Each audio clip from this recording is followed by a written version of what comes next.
A lot of questions and some difficult to find answers. You want to get some information now. The Sri Lankan Secretary of Foreign Affairs, Palitha Kahona, is calling in from Colombo. He joins us on the phone. Sir, thank you very much for being with us. Is the Army using cluster bombs? I can say categorically that the Army does not use cluster bombs. It does not possess cluster bombs, and it does not procure cluster bombs. I say this with authority because I have, since hearing the story, I have verified the facts with our procurement committee. And then, of course, let me also make a couple of other comments on what the UN spokesman said a while ago.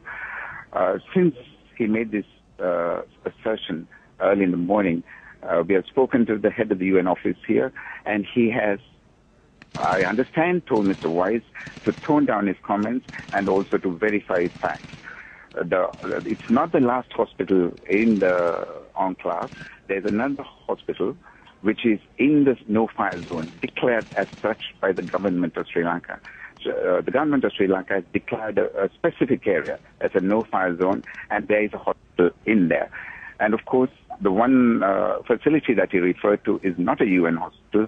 It's a government-run hospital. Every single doctor, every single nurse, every single employee in that hospital is maintained by the government.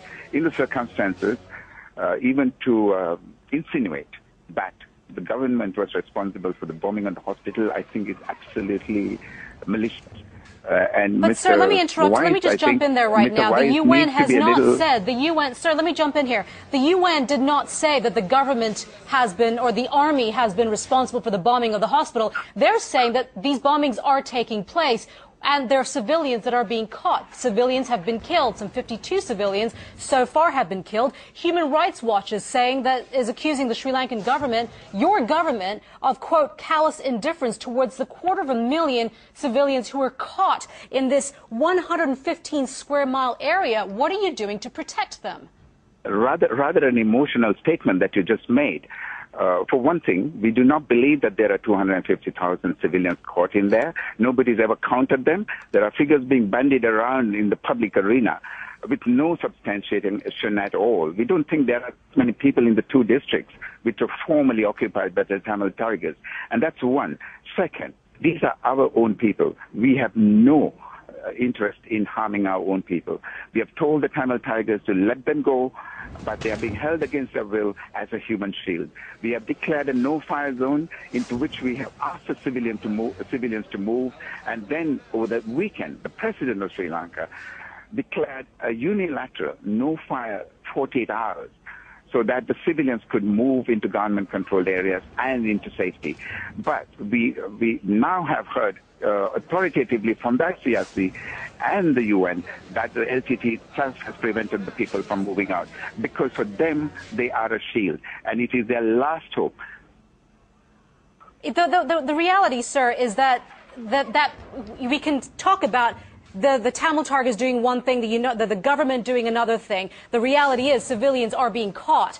And the fact of the matter is we're not getting a clear picture out of what is happening because you're not allowing independent journalists to go in and cover this very important situation. Why are you banning reporters from going in there? The independent journalists have been taken to Mullaitivu, Kilinochchi, Punarin, Parantan, and all the areas near the fighting. The fighting is taking place now in a small area, very small area, 200 square kilometers in extent. And that is so small. You must have a death wish if you want to go into that area to report the situation. I think it's for your own safety, for the safety of the journalists, that the government doesn't want them to go in, because if even one journalist were to be hurt, we will have another problem to face internationally. But if a journalist of an independent organization wants to go in, will you allow them to? I think the government is a responsible government. We do not encourage people to indulge in that sort of activity. I think is that a no? All the information that you need is available. Journalists have been helicoptered into the very edge of the fighting, including the BBC, including the CNN and Al Jazeera and Indian TV channels. And they have been satisfied with what they have got. The thing is that there's video that's come out of the area that's from a Tamil group, and I understand that the government is disputing what is shown on that video. What do you say about what is seen, what we are seeing, and what is being shown around the world that's coming out of this video? Is this the first time that you have seen a LTT propaganda video being circulated around the world? No. This won't be the last time either. They are fighting a desperate last-ditch battle, and they will use every opportunity available to them to make their point, which is to survive, because they need to survive to fight the day. And we will not let them do that. Okay, so why don't you set the record straight for us, sir? What is the government doing? What is the army doing to protect the civilians there right now? The government has dropped leaflets inviting the civilians to move out. The government continues to send out convoys of food and medical supplies to these areas. And what is more, yesterday, a group of 3,000 civilians started walking towards the government line, escorted by a Catholic priest, and they were turned back by the LTT. So the government is keen that the LTT let the people go so that they can be looked after and they can be safe.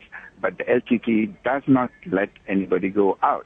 And this has been the subject of comment by a number of international personalities, including the 4 co-chairs, consisting of the United States, Japan, the European Union, and Norway. They have asked the LTT to let the people go. So what will it take now for there to be a ceasefire?